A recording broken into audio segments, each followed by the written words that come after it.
warahmatullahi wabarakatuh. Bismillahirrahmanirrahim. Alhamdulillahirabbil alamin.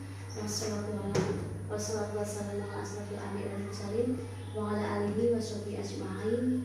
La haula wala quwwata illa billahil aliyyil azim. Kepada Bapak Kepala Sekolah SD Negeri Wirokoma 1 yang saya hormati, kepada Bapak Alif Dwi Basuki selaku pengajar praktik saya, dan tidak lupa kepada teman-teman yang saya muliakan.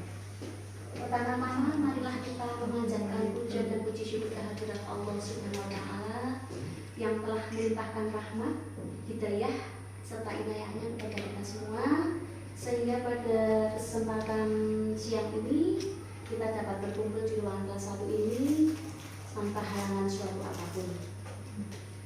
Salawat beserta salam semoga tercurahkan kepada beliau Nabi Agung Muhammad SAW yang kita nantikan syafaatnya di yaumil qiyamah Allahumma amin. Bapak Ibu semuanya, saya di sini akan mempresentasikan yaitu tentang visi, pernyataan, prakarsa perubahan dan rencana Bagja. Perkenalkan fasilitator saya yaitu Bapak Pangestu, kemudian Bapak pengajar praktik saya Bapak Alif Dwi Basuki, dan saya sendiri Elistiani. Latar belakang saya di sini berdasarkan tujuan pendidikan menurut Ki Hajar Dewantara, yaitu pendidikan adalah menuntut segala kodrat pada anak untuk mencapai keselamatan dan kebahagiaan yang setinggi-tingginya, baik sebagai manusia. Maka tugas dan peran saya sebagai guru penggerak adalah menuntun dan menumbuh kembangkan kepemimpinan pada anak sesuai kodratnya, sehingga menjadi siswa yang cerdas dan berkarakter, profil pelajar Pancasila bagi setiap siswa di SD Negeri Wirokoma 1. Visi adalah gambaran keinginan kondisi di mana di masa yang akan datang. Bagi saya, visi merupakan lukisan keinginan yang belum terjadi, namun saya yakin akan terwujud di masa depan. Diibaratkan sebagai bintang penunjuk arah yang mengandung menjelajah untuk mencapai tujuannya. Bagi saya, harapan saya sangat penting untuk dijadikan visi ini. Karena apa? Karena harapan merupakan pedoman untuk mencapai impian atau cita-cita yang setinggi-tingginya, inspirasi, motivasi, dan kekuatan mengenai wujud sekolah pada masa yang akan datang. Sebagai pendidik, harapan saya memimpikan murid-murid yang beriman dan bertakwa kepada Tuhan Yang Maha Esa, berbudi pekerti yang baik, mandiri, tetapi tetap bijak pada nilai-nilai budaya Indonesia. Visi saya sebagai guru penggerak yaitu terwujudnya generasi unggul yang berbudaya dan berkepribadian sesuai dengan profil pelajar Pancasila dan memiliki kecakapan abad 21. Mari kita kupas dari satu persatu nggih Bapak Ibu. Generasi unggul. Menurut saya, generasi unggul itu adalah generasi yang lebih baik dan berusaha keras untuk meraih prestasi. Jadi setiap anak itu mempunyai prestasi sekolahan, kita juga harus mempunyai prestasi yang unggul ya. Baik. Kemudian berbudaya. Berbudaya di sini adalah seseorang yang menguasai dan berperilaku sesuai dengan nilai-nilai budaya, khususnya nilai-nilai etis dan moral yang hidup dalam kebudayaan masyarakat. Di sini di sekolah kami Pak Alif, kita mengangkat budaya lokal yaitu tari prajuritan Pak. Kami pernah tahun 2018 itu menang juara tari prajuritan, itu juara kedua tingkat kabupaten. Kebetulan manggolonya anak saya waktu itu. Jadi kita setiap hari Jumat itu kita selalu ada ekstra khususnya tari prajuritan. Jadi kita mengangkat budaya itu. Kemarin Pasca Desa juga, tapi maaf kemarin saya tidak mengundang jenengan Bapak di Kadeso itu sangat meriah sekali, kita mengangkat budaya-budaya lokal ya, banyak sekali budaya lokal. Tapi di SD kami kemarin itu mengangkat tari prajuritan. Kemudian berkepribadian di sini yaitu ciri-ciri yang menonjol pada seseorang sesuai dengan profil pelajar Pancasila. Profil pelajar Pancasila merupakan sejumlah karakter dan kompetensi yang diharapkan untuk diraih oleh peserta didik yang didasarkan pada nilai-nilai luhur Pancasila. Kita kemarin sudah mengikuti bintek-bintek ya. Profil pelajar Pancasila itu ada berapa Bapak Ibu? Ada 6 gitu. Baik, kemudian dan memiliki kecakapan abad 21. Apa itu? Yaitu 4C. Ya, yang pertama itu critical thinking. Jadi kita memancing anak itu untuk berpikir kritis, bernalar kritis. Dalam pembelajaran itu bagaimana anak itu supaya mempunyai berpikiran yang kritis, yang hots. Jadi anak itu dia berpikir tingkat tinggi. Kita memberikan soal itu jangan misalnya ya 3 tambah 3 berapa anak-anak. Nah misalnya kelas 1 seperti itu. Jangan, kita harus menggali pikiran mereka. Contohnya misalnya Bu Guru mempunyai 2 sapi dan 2 ayam. Nah seperti itu. Hitunglah jumlah kakinya. Jadi anak itu berpikir, oh kalau sapi itu kakinya 2, seperti itu. Kalau sapinya Guru 2 berarti 2 tambah 2 berapa? 4. Dan 1 ayam itu kakinya berapa? 2. Jadi anak itu berpikirnya sudah bernalar kritis tingkat tinggi ya. Oke. Yang kedua ada creativity skill. Kita menuntut anak itu untuk kreativitas. Misalkan kemarin saya di kelas 1 itu Pak, mendaur ulang seperti itu yang ada di jendela. Kita mencari barang-barang bekas, kita memungut sampah di halaman. Kebetulan itu banyak sampah-sampah plastik Pak. Jadi di situ anak-anak saya suruh mencuci bekas-bekas ale-ale, itu ada teh gelas itu kita cuci, kemudian kita buat prakarya ya. Jadi ada anak yang buat teko, ada anak yang bisa membuat tirai dan bermacam-macam ya. Salah satu ya simbol-simbol itu membuat produk tirai dari barang bekas yaitu tempat minum. Kemudian yang ketiga itu communication skill. Jadi kita mengajar anak itu untuk berkomunikasi dalam pembelajaran. Anak itu supaya tidak takut ya bertanya kepada guru-gurunya. Itu kadang saya menganggap anak itu sebagai teman Mbak.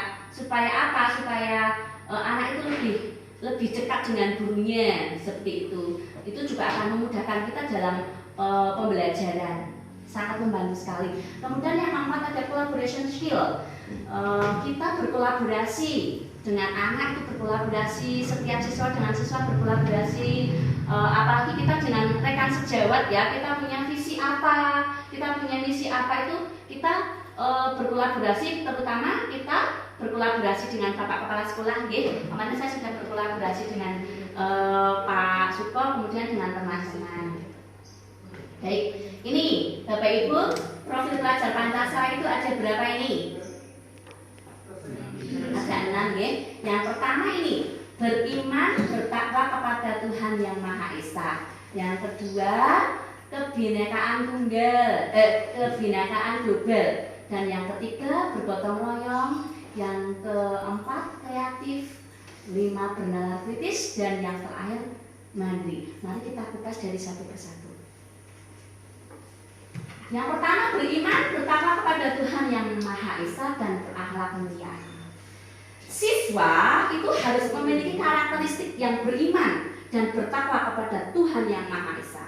Artinya pelajar di Indonesia itu harus memiliki akhlak yang baik, akhlak yang mulia, dan ini hubungannya dengan Tuhan yang Maha Esa dan memahami ajaran agama serta kepercayaannya.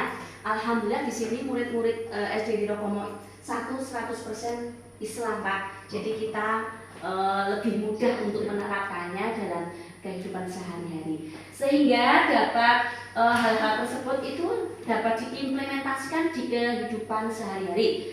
Di sini kami sudah menerapkan pembiasaan yang baik. Misalkan Pak, jam 7 kurang itu kita sudah bel. Nah, anak-anak itu kelas 1 sampai kelas 6 itu sudah langsung melakukan pembiasaan baik. Pertama berdoa. Walaupun kelas 1 itu alhamdulillah saya 36 itu bermari-mari. Langsung saya masuk itu udah berdoa, kemudian anak-anak itu membaca Asmaul Husna Pak. Setiap pagi itu sudah dipimpin oleh murid-murid yang nanti bergiliran seperti itu sesuai absen. Itu ada yang memimpin dan alhamdulillah itu sampai selesai sampai doanya itu mereka sudah karena sudah terbiasa nih, jadi sudah lumayan lancar seperti itu, namanya kelas 1 ya seperti itu. Kemudian setelah itu membaca surat-surat pendek. Nah, seperti itu ini implementasi profil pelajar Pancasila yang nomor 1. Kemudian kita sekolah kami sudah itu menerapkan sholat duha Pak. Sudah ada jadwalnya untuk Senin itu kelas 6, Selasa itu kelas 5, kemudian mundur-mundur kelas 1 itu hari Sabtu, seperti itu Pak. Kita karena sekolahan kita itu belum punya musola, jadi kita sholat duhanya di masjid di situ ya, depan balai desa seperti itu. Kemudian kita juga ini untuk yang beriman dan bertakwa ya. Untuk itu setiap hari Jumat juga sudah berjalan, anak-anak sudah menyisihkan sebagian uang sakunya untuk amal kurban. Dan kita juga kemarin alhamdulillah di perayaan Hari Besar Agama itu kita menyembelih kambing. Hasil infak anak itu menyembelih 2 ekor kambing, alhamdulillah. Dan ibu-ibu semua di sini semangat, anak-anak juga semangat sekali itu mulai dari penyembelihan sampai pengolahan, ngelet-ngelet juga bapak ibu guru semuanya terlibat, alhamdulillah nggih. Oke, yang kedua, berkebinekaan global. Di sini berkebinekaan global itu mempertahankan budaya luhur lokalitas dan identitasnya dan tetap berpikiran terbuka dalam berinteraksi dengan budaya lain, sehingga menumbuhkan rasa saling menghargai dan kemungkinan terbentuknya budaya baru yang positif dan tidak bertentangan dengan budaya luhur. Di sini saya tadi sudah mengutarakan di sini mengangkat tari prajuritan. Karena tari prajuritan di sini sudah dari sejak zaman dulu itu sudah mendaratakan Pak. Untuk Kateso itu memang tari prajuritan itu harus ditayangkan. Sudah bukan reok ya? Reok juga, tapi di sini itu tari prajuritan banyak sekali. Di sini kemarin ada reok, ada brodut, ada bolala, ada banyak sekali yang berenang ya. Ramai sekali setiap RT itu mengeluarkan. Tapi di sini itu kita mengangkat budaya luhur yaitu tari prajuritan. Namun walaupun di sini di sekolahan kita itu mengangkat tari prajuritan, itu tetap menghormati ya budaya-budaya yang lain, seperti ada yang tari lulala, ada yang reog, ada gedruk dan sebagainya, banyak sekali. Ramai sekali. Hari ini masih ada pengajian Pak. Padahal sudah dari Jumat Kliwon hampir 2 minggu belum selesai, karena setiap RT itu mengeluarkan ada yang gedruk. Besok hari berikutnya itu punyanya Mbak Linda Mbak Linda mana? Soreng. Kemudian hari berikutnya, jadi setiap hari itu ada pertunjukan seperti itu, karena Kateso di sini memang harus ya Pak, kalau sudah tradisi ya tiap tahun, karena kalau sudah diyakini di sini itu kalau tidak ada Kateso itu biasanya nanti ada bencana. Jadi untuk tolak balak seperti itu kita sudah ini mengangkat tari prajuritan. Oke, selanjutnya yang ketiga, gotong royong. Gotong royong merupakan karakteristik yang wajib dimiliki oleh pelajar Pancasila sebagai sebuah kemampuan untuk melakukan kegiatan secara kolektif dan sukarela. Hal ini penting, mengapa? Karena sifat gotong royong yang dimiliki oleh pelajar Pancasila akan memudahkan kegiatan untuk berjalan dengan lancar dan ringan. Misalnya di sini anak-anak itu kalau setiap hari Jumat itu kan ada Jumat bersih seperti tadi.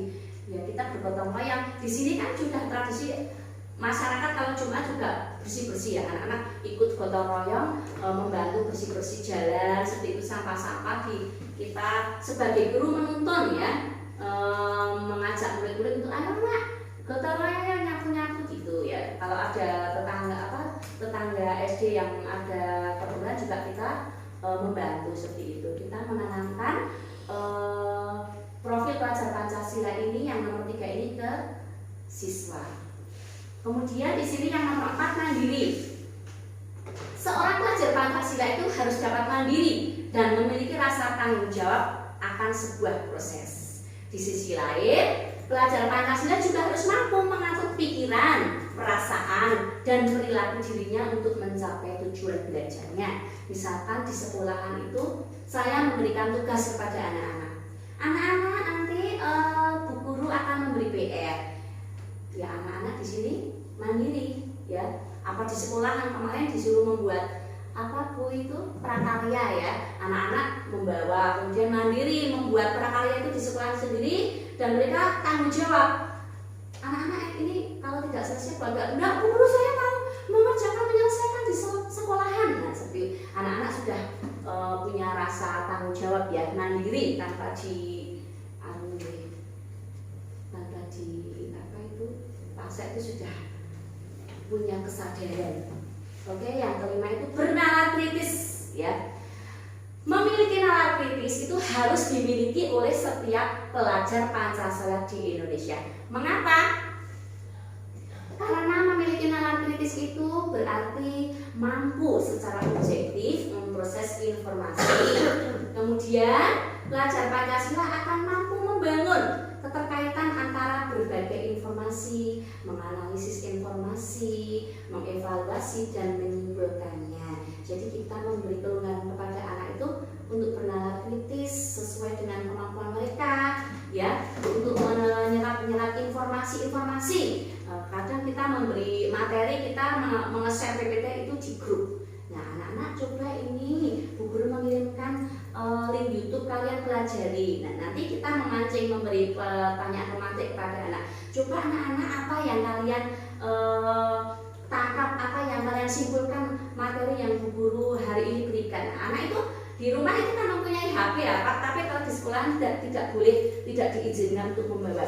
Tapi kalau di rumah itu anak-anak bisa mengakses lewat gawai mereka untuk mencari informasi-informasi, bukan hanya di buku saja. Kita memberi kelonggaran kepada anak-anak untuk mencari referensi-referensi yang lain ya, supaya mereka itu bisa lebih wawasannya lebih luas ya. Oke. Kemudian yang keenam itu kreatif.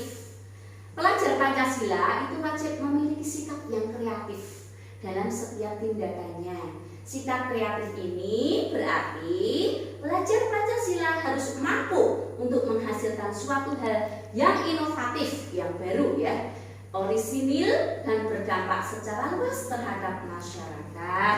Contohnya kalau kelas 1 kan masih ini ya, tahap-tahap yang masih dasar. Kemarin membuat itu prakarya dari barang bekas. Kalau yang kelas besar itu kita kemarin pernah ya Pak, kelas 6 itu membuat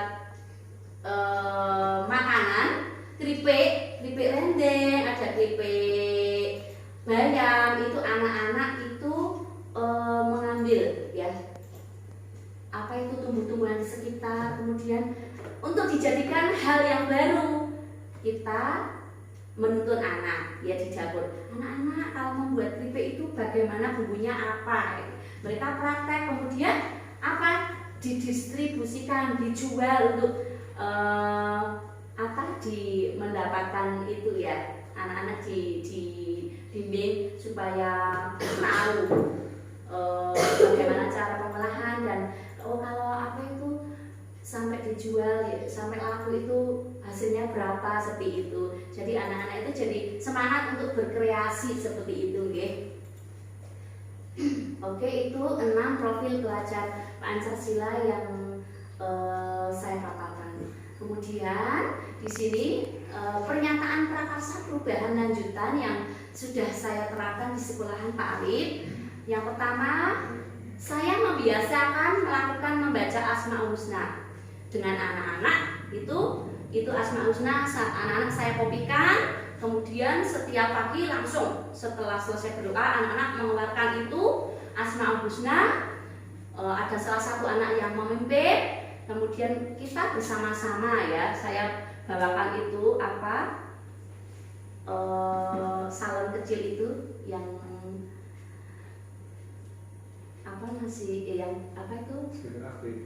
speaker aktif itu anak-anak semangat sekali. Jadi suaranya mereka itu bisa didengar teman-temannya, jadi bisa terkondisikan kalau pakai itu. Kemudian setelah itu setelah membaca Asmaul Husna itu membaca surat-surat pendek, Pak. Kemudian kita sudah menerapkan sholat duha bersama. Tadi ini jadwalnya kelas 1 hari ini sholat duha, tapi maaf tadi karena kita akan ada presentasi, tadi anak-anak juga sudah membawa mukena, tapi saya besok anak-anak dipending ya hari Senin atau apa gitu. Nanti saya Bu Guru share di grup, karena anak itu kalau sudah membawa alat-alat itu kalau tidak sholat itu tidak diterapkan, merasa kecewa mereka. Sudah berat sholat duha kok tidak jadi ya. Tapi saya sudah memberikan pengertian kepada mereka kalau guru hari ini ada presentasi seperti itu. Kemudian ada kegiatan Jumat Berkah untuk meningkatkan karakter beriman, bertakwa dan berakhlak. Di sini setiap Jumat Berkah itu anak-anak sudah sadar. Bu Guru hari ini anak Bu Guru. Oh iya, jadi setiap kelompok itu saya di sini sudah membuat kelompok-kelompok. Itu kelas 1, Pak. Saya ibu infak kelompok sapi, ini kelompok serigala. Jadi mereka sudah bisa nyusui gitu. Membawa uang 5.000, saya mau infak 2.000 ya ketua kelompoknya. Ini loh kembaliannya 3.000. Terus saya yang penting ikhlas ya Bu Guru, boleh 500 boleh, 1.000 boleh, yang penting itu ikhlas ya. Itu kita setiap tahun kita kumpulkan dari kelas 1 sampai kelas 6 itu kan ada 100 berapa Bu muridnya kan? Muridnya ada berapa? 168 ya. Alhamdulillah di sini setiap Jumatnya itu kadang 100.000 lebih ya. Itu alhamdulillah bisa terkumpul, bisa kemarin kita bisa menyembelih hewan kurban 2 ekor. Kemudian kita menerapkan juga ini supaya berakhlak mulia. Kita menerapkan ini 5S ya, senyum, salam, sapa, sopan dan santun. Setiap Bu Guru itu turun parkiran itu padahal buru-buru mau finger ya. Bu Guru salim. Iya, padahal kita juga mau absen ya. Kita tetap salaman dulu sama anak-anak, banyak sekali saya sangat senang sekali seperti itu, rebutan seperti itu, Pak. Jadi di sini sudah Assalamualaikum, selamat pagi Bu Guru ya. Senyum sama guru, namanya anak-anak kelas 1 juga mereka itu polos sekali ya. Idi itu lapor gitu, Bu Guru, saya belum sampai turun motor itu udah ada yang lapor, salaman, itu ada yang nangis. Nah, itu tapi waktu itu kita sesama anak itu alhamdulillah sudah menerapkan 5S di sini. Sesama rekan sejawat, Pak Guru juga kita setiap pagi selalu menerapkan senyum, salam, sapa, sopan dan santun. Kemudian selanjutnya kita melakukan kegiatan proyek yang menghasilkan produk untuk meningkatkan karakter kritis tadi ya. Sudah saya terangkan di depan, membuat ketik rendeng, keripik bayam, membuat tirai dari bahan bekas. Kadang ada yang itu di rumahnya kan batik kalau di sini ya Pak, gula Jawa itu. Anak-anak saya ajak ke rumah warga untuk ini loh nek batik seperti itu, seperti ini. Ya, saya dulu juga batik Bapak gitu, namanya batik. Ya, di Ude itu sampai bentar jadi gula Jawa. Dan ini anak-anak juga sudah bisa mendiskusikan. Kemarin itu pas ada expo di itu Ucil itu anak-anak alhamdulillah laris keripik rendengnya, gulanya juga kita cetak kecil-kecil itu laris sekali ya, 10 ribuan gitu. Keripik bayarnya juga alhamdulillah. gratis. Kalau untuk kelas 1 ya belum bisa menghasilkan nilai jual ya, yaitu membuatnya ya yang simpel-simpel, membuat tirai dari bahan bekas dan sebagainya. Oke, di sini selanjutnya prakarsa yang saya terapkan di sini menampilkan budaya lokal seperti tari prajuritan. Di sini itu tadi sudah saya terangkan, mengangkat, menjunjung tari prajuritan karena nguri-nguri budaya leluhur di sini ya. Pokoknya kan desa orang tari prajuritannya ya itu biasanya akan ada bencana. Jadi untuk menolak bala itu ya ini kita setiap tahunnya itu ada tari prajuritan dan setiap Jumat itu setelah senam kita bersama-sama anak-anak di halaman itu latihan tari prajuritan. Kemudian merayakan hari besar agama seperti tadi penyembelihan hewan kurban. Kemudian untuk ini supaya anak-anak itu menghasilkan atau pintar, itu kita mengadakan les tambahan untuk siswa yang nilainya di bawah KKM. Kalau kelas 1 memang saya pulangkan itu yang di bawah KKM yang kurang-kurang bisa membaca, yang membacanya belum lancar, memang saya beri les tambahan Pak untuk membaca, karena kalau di rumah itu katanya kata orang tuanya itu susah diajak belajar. Soalnya di sini kan orang tuanya sebagian besar itu kerja di pabrik Pak. Jadi jam 11 itu baru pulang ibunya. Jadi kadang mbah sama mbahnya itu kan yang penting nggak nangis gitu. Jadi saya membuat ide itu untuk menambah les tambahan untuk anak-anak yang pembacanya itu belum lancar. Alhamdulillah kelas 1 ini 36 karena sekarang sudah tidak pandemi nggih. Jadi anak-anak juga ini masuk itu sudah tahu huruf abjad seperti itu. Jadi saya itu membimbingnya itu tidak kerepotan. Beda dengan yang tahun sebelumnya, yang sekarang kelas 2 itu karena dulu juga masih masa pandemi, sekolahnya juga dibatasi, itu agak reposo mengajarkannya. Tapi alhamdulillah sekarang kelas 2 sudah bisa baca nggih. Oke.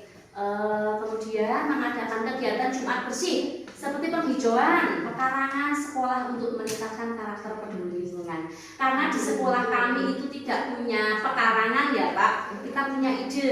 Anak-anak besok membawa tanaman ya, anak-anak membawa tanah dan membawa vas. Nah, kita belajar menanam tumbuhan atau bunga, terserah kalian mau menanam apa. Kita ya Bu Guru, saya membawa lidah buaya, ada yang membawa macam-macam itu. Kita anak-anak, kita menuntun anak-anak itu untuk peduli lingkungan. Kemudian kalau ada sampah yang itu berserakan, walaupun itu tidak dia yang membuang sampah sembarangan tuh, anak-anak sudah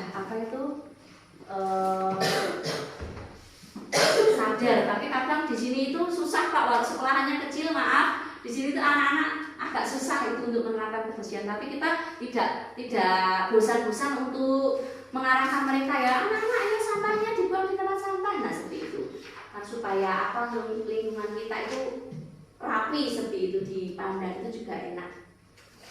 Kemudian memanfaatkan teknologi IT dengan platform Merdeka Mengajar ya.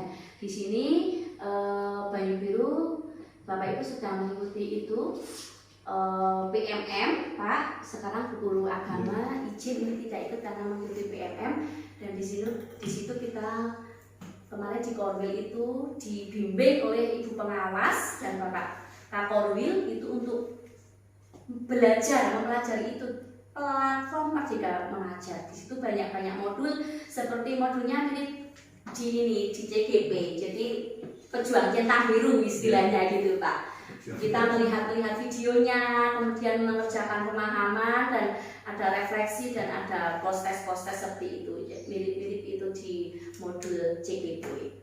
Dan kita saling berkolaborasi dengan teman, misalnya Bu Eri ini gimana enggak aksi nyatanya, ya saya sebisa saya dengan bahasa saya membimbing teman yang belum paham seperti itu. Kemudian selanjutnya di sini ada lini masa tindakan. Alurnya tindakan saya akan menerapkan dengan model baja ya, atau inquiry apresiatif atau IA. Baja itu kalau dalam kamus besar itu artinya bahagia. Bagaimana kita mengenalkan pembelajaran kepada anak supaya anak itu mengikuti pembelajaran itu dengan hati yang bahagia. Nah, itu kan tergantung kita nih. Nah, bagaimana caranya? Ini kita belajar inquiry apresiatif dulu ya. Inquiry apresiatif adalah sebuah paradigma manajemen perubahan menggunakan prinsip psikologi positif dan pendidikan positif serta berbasis kekuatan. Selain itu, IA atau gajah itu merupakan manajemen perubahan dalam suatu ekosistem dalam bentuk organisasi maupun komunitas. Bagaimana penerapannya kita lihat di sini ya. Gajah itu akronim dari B, A, G, J, A. Nah, yang pertama itu B. B itu buat pertanyaan ya. Kemudian A itu ambil pelajaran, G itu gali mimpi, J itu jabarkan rencana, dan A atur eksekusi. Perubahan dengan konsep IA ini terlebih dahulu saya melihat potensi atau kekuatan yang dimiliki murid di kelas saya itu bagaimana sesuai dengan kondisi lingkungan di sebelah kami ya. Saya sebagai CDP merumuskan visi yaitu terwujudnya generasi unggul yang berbudaya dan berkepribadian sesuai dengan profil pelajar Pancasila dan memiliki kecakapan abad 21 ya. Di sini tahap pelaksanaannya itu yang pertama mulai memperkenalkan 6 profil pelajar Pancasila tadi kepada siswa. Kemudian mengidentifikasi kepemimpinan pada murid dengan melaksanakan upacara bunda. Anak-anak itu apa? Seperti tadi Bapak Ibu guru itu jadi petugas upacara. Supaya apa? Menanamkan, memberi contoh kepada murid-murid kita. Oh, kalau jadi pemimpin itu seperti itu ya, harus tegas seperti itu ya. Jadi anak-anak itu bisa meng-ATM-kan Bapak Ibu guru ya. Jadi bisa mencontoh dari Bapak Ibu guru. Kemudian melaksanakan kegiatan pembelajaran yang mampu menumbuhkan generasi unggul yang berbudaya dan berkepribadian sesuai profil pelajar Pancasila dan memiliki percakapan abad 21 murid. Tapi di depan sudah saya terangkan, sudah saya buka. Next. Kemudian saya akan melakukan tahapan perencanaan yaitu 1. Melaksanakan sosialisasi kepada rekan sejawat terkait pelaksanaan aksi nyata saya sebagai CDP di Wirokomo 1. Kemudian melapor kepada kepala sekolah terkait pelaksanaan aksi nyata di SD Negeri Wirokomo 1. Kemudian ini untuk tahap penerapan ya. Yang pertama, buat pertanyaan. Nah, di sini bagaimana? Pertanyaan, bagaimana cara mewujudkan generasi unggul itu yang berbudaya dan berkepribadian sesuai dengan profil pelajar Pancasila dan memiliki kecakapan abad 21. Itu caranya kita berdialog, berkolaborasi dengan teman-teman. Bagaimana toh caranya mewujudkan generasi unggul yang berkebudayaan dan berkepribadian sesuai dengan profil pelajar Pancasila dan memiliki kecakapan abad 21. Kemudian ambil pelajaran. Saya melakukan sharing-sharing kepada teman sejawat. Bagaimana Bapak Ibu ini pengalaman untuk mewujudkan generasi unggul itu bagaimana? Kita meluangkan waktu kadang ya pas istirahat itu ya, gimana ya caranya supaya kita itu mewujudkan generasi unggul, visi-visi kita itu tercapai. Kemudian gali mimpi, terwujudnya generasi unggul yang berbudaya dan berkepribadian sesuai dengan profil pelajar Pancasila dan memiliki kecakapan abad 21. Dan yang keempat, jabarkan rencana, gandeng teman sejawat dan stakeholder ya di lingkungan pendidikan untuk mensukseskan program yang telah dibuat. Dan yang terakhir, A atau eksekusi. Pada tahapan ini saya melakukan evaluasi bersama dengan kepala sekolah dan meminta masukan umpan balik dari rekan sejawat berdasarkan program yang telah dilaksanakan. Baik, kita akan kelas ya. Yang pertama, belajar buat pertanyaan.